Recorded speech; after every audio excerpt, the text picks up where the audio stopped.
साथ मेजर साहब जुड़े हुए हैं, अली शाह जी का रुख कर लेते हैं। अली शाह जी, जो स्थिति बनी हुई है, ये तस्वीरें आपने देखी, जो ये ट्वीट वॉर इस वक्त हमें देखने को मिल रही है, और जिस स्थिति में देश इस वक्त मौजूद है, जहां देश इस वक्त खड़ा है, क्या ऐसी स्थिति में ऐसी ट्वीट वॉर होनी चाहिए? अली शाह जी। जी देखिए, जब ट्वीट वॉर की बात करते हैं हम, जी तो उससे मैं एक जुमला बताता हूँ। जी एक पोस्ट वायरल हुई है जहां पर एक छोटा जी बच्चा मेज के नीचे छुपा हुआ है। जी उसकी माँ उसको बोल रही है, बेटा तुमको आर्मी आई है भर्ती करने के लिए, तुम्हारी बहादुरी देखकर ट्विटर पे बहादुरी देख के। ट्विटर वॉर अलग है, लेकिन मैं आपको बताऊं, हमारी देश की सेना सक्षम है, बिल्कुल 100% तैयार है। और हम पाकिस्तान का वो मुंह तोड़ जवाब देंगे, वो मुंह जी तोड़ जवाब देंगे। उन्होंने, जैसे हमारे देश के प्रधानमंत्री साहब ने बोला है कि वो कल्पना भी नहीं कर पाएंगे हम क्या करने वाले हैं उनके जी साथ। ऐसा जवाब, उस ईद का जवाब हमें पत्थर से 100% देंगे, और ये यकीन है मेरे को, पूरा 100% देंगे। हम ऑलरेडी उनको जी डिप्लोमेटिकली, इकोनॉमिकली उनको जवाब दे चुके हैं। अब बात करते हैं, जैसे आपने ट्विटर की बात करी, सोशल मीडिया की बात करी। जी देखिए, पाकिस्तान प्रोपेगेंडा करता है, इसलिए पाकिस्तान झूठ बोलता है। उनका ट्विटर का जो अकाउंट है गवर्नमेंट का, वो हटा दिया था ट्विटर ने, एक्स ने, फॉर्मली ट्विटर, जी एलोन मस्क डोनाल्ड ट्रंप के दोस्त हैं। और ये हट गया था क्योंकि पाकिस्तान प्रोपेगेंडा करेगा, झूठ बोल रहा था। अब बात करते हैं, देखिए अब पाकिस्तान डरा हुआ है, घबराया हुआ है, हिला हुआ है। जो बोलते हैं कि भाई वो बंकर में छुप गए, ये बात फैक्ट है। जनरल आसिम मुनीर बंकर में जा छुपे हैं। एडब्ल्यूएल एक फौजी टर्मिनोलॉजी है जो रमन मलिक साहब जानते होंगे, उन्हें सुना होगा।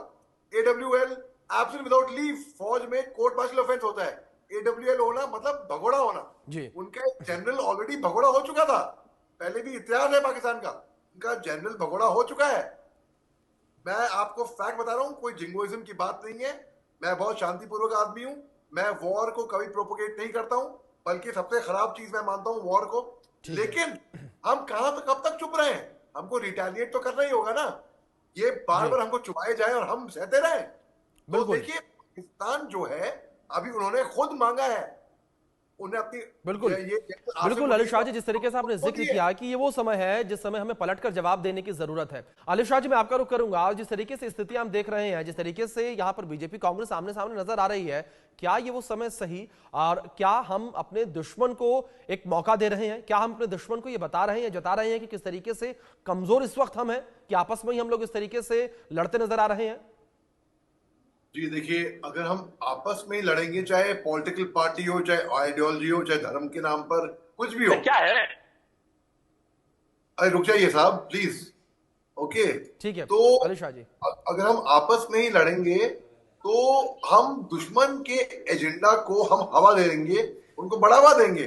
दुश्मन चाहता क्या है? जी दुश्मन चाह रहा है कि हिंदुस्तान के अंदर फूट पड़ जाए, आपस में लड़े, और फिर वो वही दुश्मन की ताकत होगी सबसे बड़ी। बिल्कुल तो दुश्मन ये क्लियर है। जब मेरे को इतनी खुशी हुई थी, पता है, जब कांग्रेस पार्टी ने बोला कि वो सरकार के साथ खड़े हुए हैं, और जो मोदी जी को फैसला लेना है लीजिए, हम साथ में खड़े हैं।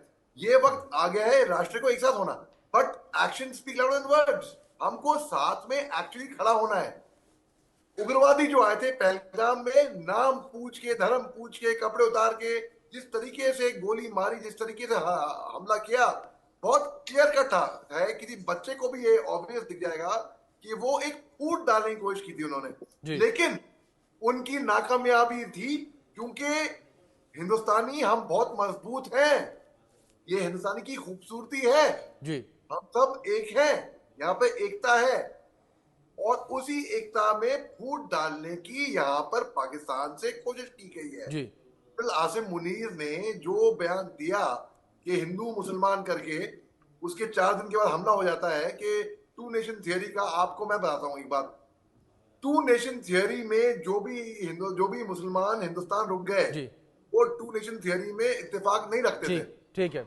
ठीक है अली शाह पाकिस्तान जी, में बिल्कुल ठीक तो भाई, बिल्कुल ठीक बात कही आपने। जिस तरीके से इस समय एकजुट होने का, चाहे पॉलिटिकल पार्टीज हो या देश की आम जनता हो,